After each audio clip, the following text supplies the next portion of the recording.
Bonjour à tous, c'est parti pour le récap du mois de juillet. Au programme, un point sur l'avancée de mes dividendes versés cette année. On verra ensuite la valorisation de mon portefeuille. Je ferai un tour des sociétés qui m'ont versé un dividende ce mois-ci. Contrairement au mois dernier, j'ai fait plusieurs achats car j'avais pas mal de cash accumulé, donc je vais vous en faire part.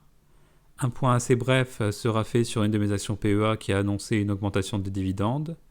Et pour vous apporter un peu plus de valeur que simplement montrer l'évolution de mon portefeuille, je vous parlerai d'avantages concurrentiels avec notamment la liste des actions du CAC 40 qui sont dans ce cas. Et comme d'habitude, une petite conclusion. Au 1er août, j'ai accumulé 8 796 € de dividendes pour 2023.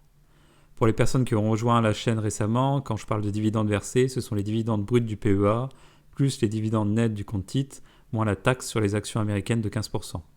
Je suis actuellement chez un courtier français pour mon compte titre, pour une question de moins de prendre la tête pour la déclaration d'impôt. Je récupère donc la taxe des 15% sur les actions américaines en crédit d'impôt l'année suivante. Mes dividendes bruts annuels prévisionnels sont actuellement de 11 731 €. Mon objectif est d'atteindre les 12 000 € de dividendes bruts, soit 1 000 € de dividendes par mois. Au 1er août, la valorisation totale de mon portefeuille s'élève à 305 174 €, dont 10 642 € de liquidité. J'ai effectué un apport de 4 000 € en juillet.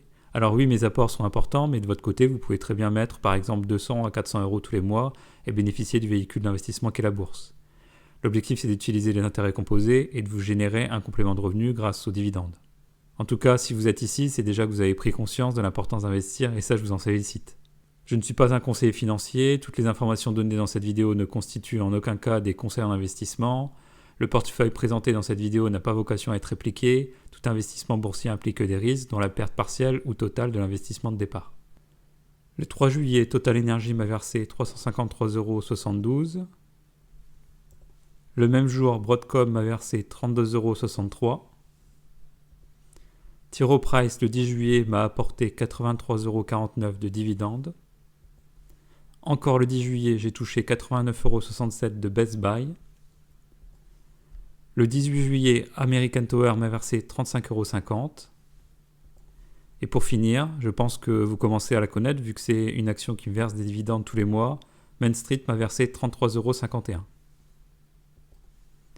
En juillet, les dividendes versés dans mes comptes sont de 628 €.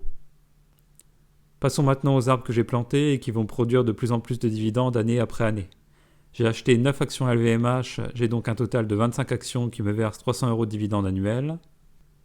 J'ai renforcé Bouygues avec l'achat de 68 actions qui portent mon total d'actions en portefeuille à 748 actions. Bouygues me verse annuellement désormais 1 346 € par an de dividendes. Un achat de 53 actions OB a été fait également ce mois-ci. J'ai maintenant 307 actions qui me versent 368 € de dividendes par an. Avec l'achat de ces actions, j'ai épuisé ma poche de liquidité en PEA. Les prochains dividendes viendront alimenter cette poche dans les prochains mois. Dernier achat cette fois-ci dans mon compte titre. J'ai pris 17 actions Snap-on lors de la forte chute de plus de 7% après les résultats. Depuis le début de l'année, l'action prend quasiment 20% malgré cette chute. J'ai un total de 61 actions Snap-on et cette entreprise me verse 361 € par an de dividendes. Mes achats d'actions du mois me permettent de rajouter par an 394 € de dividendes bruts. Lors de ses résultats semestriels 2023, LVMH a communiqué sur son dividende et a annoncé un acompte sur dividende de 5,50 €, soit une hausse de son acompte de 10% par rapport à l'an dernier. LVMH verse une partie de son dividende en décembre, puis en avril. Autre news, SimpliSafe a dégradé la note de sûreté du dividende de Verizon que j'ai en portefeuille. Et ça, suite à la polémique sur les câbles avec du plomb. Cette note passe de 80 à 70, mais le dividende reste sûr. Vous pouvez aller voir la vidéo que j'ai postée le 24 avril qui s'intitule « Bourse surperformée avec ses actions à dividendes » si vous souhaitez plus d'informations sur la notation de sûreté de dividendes de SimpliSafe. J'ai lu pas mal sur le sujet de Verizon ces dernières semaines. Pour l'instant, je garde l'action en portefeuille de mon côté. L'avantage d'avoir un portefeuille concentré, donc avec peu de titres, c'est justement de pouvoir surveiller de plus près les actions dont on est actionnaire. On va faire un point ce mois-ci sur la notion d'avantage concurrentiel, souvent synonyme de gage de qualité pour une entreprise. Warren Buffett a dit « Un bon business est comme un château solide avec autour des douves profondes. Je veux des requins dans les douves, je le veux intouchable. » C'est dans ce contexte qu'est née la notion de motte pour une entreprise. On a donc le business de l'entreprise qui est désigné comme le château, ses protections ce sont les douves, avec parfois à l'intérieur des requins venant défendre toute intrusion dans le business de l'entreprise. Morningstar, qui est une entreprise de gestion d'actifs, possède un site internet d'information boursière et a mis en place un système de notation de l'avantage concurrentiel des entreprises. La notation divise les entreprises en 3 catégories. Celles sans avantage concurrentiel, à droite, le business n'a pas de protection, c'est juste un château.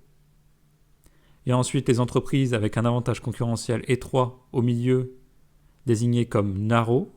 Pour reprendre la métaphore de Warren Buffett, c'est par exemple un business avec uniquement des douves. Et enfin, les entreprises avec un avantage concurrentiel étendu, ou wide, qui ont un business entouré de douves avec des requins à l'intérieur.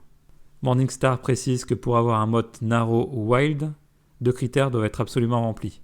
En 1, la perspective d'une rentabilité du capital supérieure à son coût, et en 2, des sources d'avantages concurrentiels qui empêcheront cette rentabilité de s'éroder. Les entreprises avec un fort avantage concurrentiel sont capables de repousser la concurrence et obtenir des rendements élevés sur le capital pendant 20 ans ou plus. Les entreprises avec un avantage concurrentiel moyen, elles, peuvent le faire au moins pendant 10 ans. Quelles sont les différentes sources d'avantages concurrentiels ? Elles sont au nombre de 5. Tout d'abord, les actifs intangibles, c'est-à-dire les brevets, les marques, les licences. On peut notamment citer par exemple Coca-Cola ou Disney comme entreprise ayant ce type d'avantage concurrentiel. Autre source d'avantage concurrentiel, les coûts de conversion pour le client. Pour que vous compreniez mieux, beaucoup de personnes utilisent la suite Office de Microsoft avec des logiciels comme Word, Excel ou encore PowerPoint. Essayez de changer de logiciel comme Word, vous allez être très vite dérouté et découragé. Et vous n'aurez qu'une seule envie, c'est de reprendre vos habitudes sur les logiciels créés par Microsoft. Autre exemple avec Apple et son environnement difficile à quitter une fois qu'on a plusieurs produits Apple chez soi. L'effet réseau, quant à lui, désigne la valeur du produit ou service avec le nombre de ses utilisateurs. Meta, avec ses réseaux sociaux, regroupe tellement d'utilisateurs à travers le monde que l'entreprise a un avantage concurrentiel très important. On peut citer également Visa, acteur mondial des paiements en carte bleue. Les coûts opérationnels des entreprises comme Amazon ou UPS font tellement de volume qu'elles peuvent opérer à moindre coût chaque service rendu. Donc c'est une autre source de motte. Et la dernière source d'avantage concurrentiel, c'est l'économie d'échelle qui désigne les entreprises qui voient leurs coûts baisser lorsque le volume de production augmente. On peut prendre l'exemple de l'entreprise Procter & Gamble qui est spécialisée dans les biens de consommation courante, qui possède des marques de rasoirs, dentifrices, shampoings et j'en passe. Donc pour résumer, il existe 5 sources d'avantages concurrentiels, les actifs intangibles, les coûts de conversion, l'effet réseau, les coûts opérationnels et l'économie d'échelle. Les avantages des mottes, c'est la protection contre la concurrence, une rentabilité durable, une croissance plus stable, une confiance des investisseurs, des opportunités d'expansion et la fidélité des clients. Je vous propose maintenant d'aller faire un tour de mes actions en portefeuille et d'aller voir leur classement en mottes selon le site Morningstar. Mes actions Wide Motte sont donc Tiro, Lowe's, Sanofi, LVMH, L'Oréal, Broadcom. Donc j'ai 6 sociétés sur 18 en portefeuille qui ont un avantage concurrentiel fort. J'ai ensuite 9 actions sur 18 avec un narrow motte selon Morningstar. Air Liquide, American Tower, Best Buy, Main Street, Snap-on, Verizon, Legrand et enfin OB et CBO Territoria. Même si selon moi la classification motte me semble un peu moins adaptée aux petites entreprises. C'est pas trop mal, donc j'ai selon Morningstar 15 entreprises sur 18 en portefeuille qui possèdent un motte. Me reste 3 entreprises sans motte selon Morningstar, donc Total Energy, Bouygues et Ruby. Même si Ruby, vous avez pu le voir dans ma dernière vidéo, sur un segment de son activité, elle semble posséder un avantage concurrentiel d'après ses dirigeants. Comme vous aimez bien les actions françaises, je vais vous dévoiler la liste des actions au CAC 40 avec un wild motte. 10 actions sur 40 entreprises du CAC ont, selon Morningstar, un avantage concurrentiel fort. Nous avons vu LVMH, L'Oréal, Sanofi qui sont dans mon portefeuille. Il faut rajouter à cela Hermès, Safran, Essilor-Luxottica, Airbus, Dassault Systèmes, Schneider Electric et Pernod Ricard. N'hésitez pas à me dire en commentaire quelle entreprise vous semble avoir le plus important avantage concurrentiel. En conclusion, pour le mois de juillet, j'ai reçu 628 € de dividendes. Mes achats ont permis d'augmenter mes dividendes annuels bruts de 394 €. Je me rapproche à grands pas de mon objectif de 12 000 € bruts de dividendes par an. Une fois réalisé, je vous ferai part de mon nouvel objectif, car on ne va pas s'arrêter en si bon chemin. Enfin, nous avons vu l'importance d'avoir des entreprises avec un avantage concurrentiel solide dans son portefeuille. Vous pouvez soutenir la chaîne avec un like, un abonnement et un petit commentaire pour de prochaines vidéos.